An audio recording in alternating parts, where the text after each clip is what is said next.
Assalamualaikum warahmatullahi wabarakatuh. Perkenalkan saya Lisnawati, pendamping Desa Hegarmanah, Kecamatan Bumbulang, Kabupaten Garut. Di sini saya akan membahas tentang permasalahan stunting. Sebelum itu, apa yang dimaksud dengan stunting? Stunting ini adalah kondisi di mana anak memiliki tinggi badan yang tidak sesuai dengan usianya. Nah, bagaimana dengan orang pendek? Apakah orang pendek itu bisa dikatakan dengan stunting? Nah, belum tentu. Belum tentu orang pendek ini disebut stunting. Kemudian stunting ini sering terjadi pada periode 1000 hari pertama pertumbuhan. Nah, periode ini juga sering disebut dengan periode emas pertumbuhan dan perkembangan yang dimulai semenjak terbentuknya janin hingga usia 2 tahun. Nah, adapun penyebab terjadinya stunting itu ada 2. Yang pertama, penyebab stunting dapat secara langsung dan tidak langsung. Nah, penyebab stunting secara langsung yaitu disebabkan karena kurangnya gizi pada anak yang dapat dilihat dengan cara memantau status pertumbuhan dan perkembangan anak di layanan posyandu.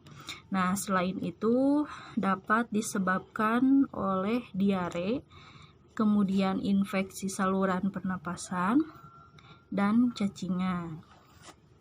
Nah, yang selanjutnya yaitu penyebab stunting secara tidak langsung.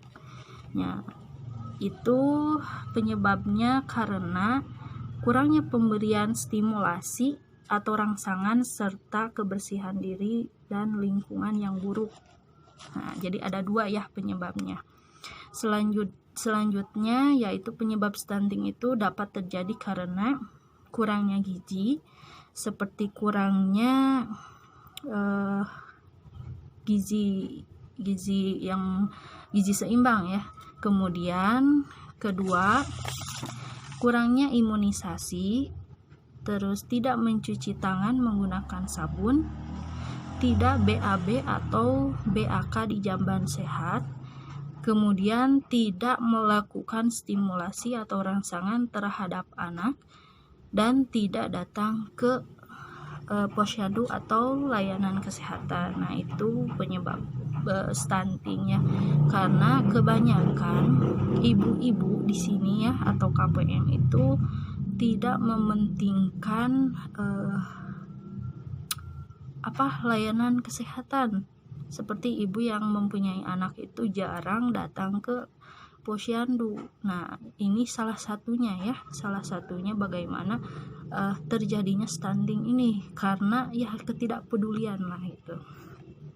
Kemudian adapun dampak dari stunting ya.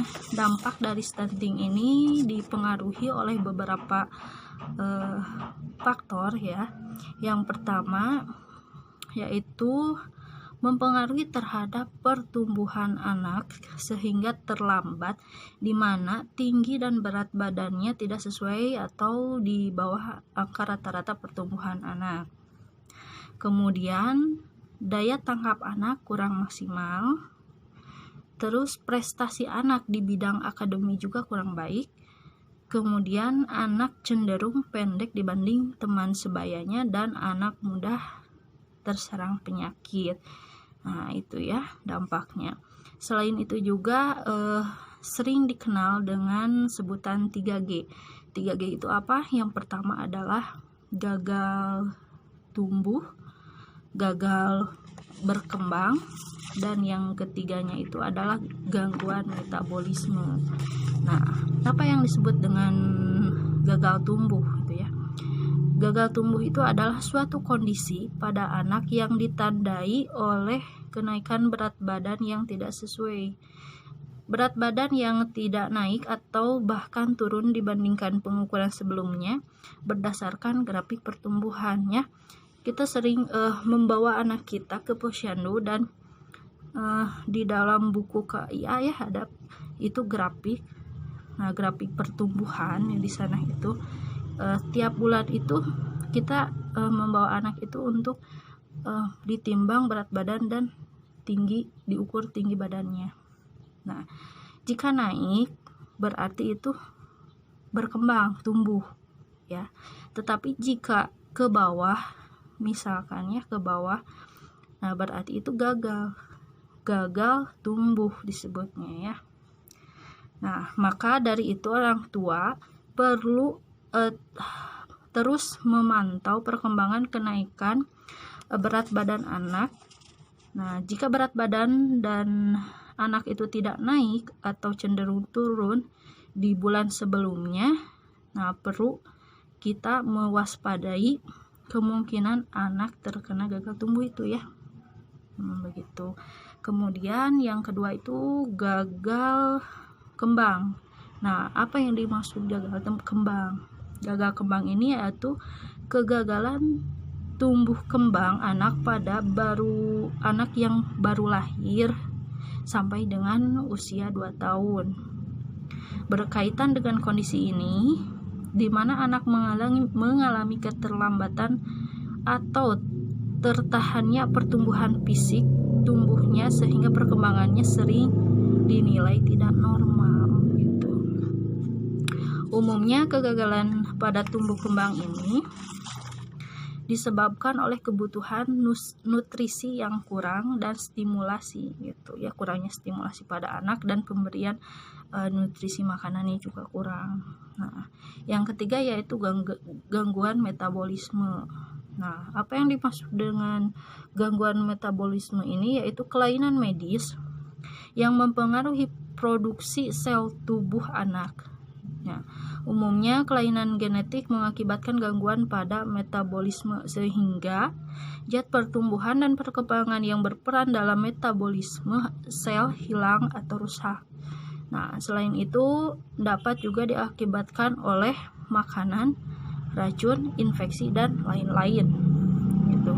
Nah, ketika seorang anak mengalami gangguan metabolisme, proses kerja organ tubuh terganggu sehingga berbagai fungsi tubuh juga terganggu. Nah, seperti itu ya. Itu dampaknya itu gagal tumbuh, gagal kembang dan gangguan metabolisme. Nah, selanjutnya yaitu bagaimana untuk mendukung pencegahan dan penanganan anak stunting.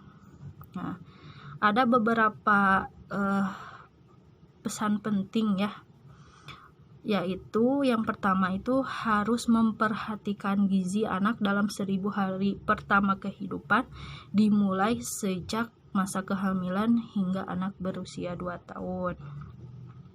Nah, karena ibu hamil dan ibu menyusui harus mengkonsumsi makanan bergizi seimbang, dan bagi ibu hamil harus minum obat TTD, tablet tambah darah itunya.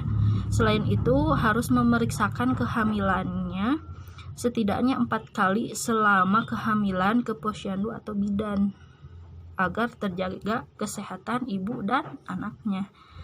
Kemudian ibu hamil dan bayi baru lahir sampai usia 6 tahun harus dipantau pertumbuhan dan perkembangannya di layanan posyandu setiap bulannya.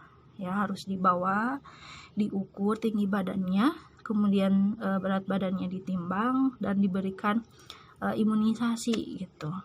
Nah, selanjutnya yang kedua itu kita harus cuci tangan pakai sabun dengan air bersih dan mengalir sesuai dengan protokol kesehatan. Kemudian harus buang air besar di jamban yang sehat. Kemudian lindungi anak dari penyakit berbahaya dengan imunisasi lengkap dan tepat waktu. Kemudian pemberian stimulasi pada janin dan bayi baru lahir sampai usia 6 tahun. Mengakses layanan masyarakat, informasi yang tepat jika terdapat anak stunting, keluarga dan masyarakat perlu melakukan beberapa hal ya. Yang pertama, informasikan kepada SDM Kesos, petugas layanan kesehatan ataupun kader yang lain yang berperan di desa masing-masing.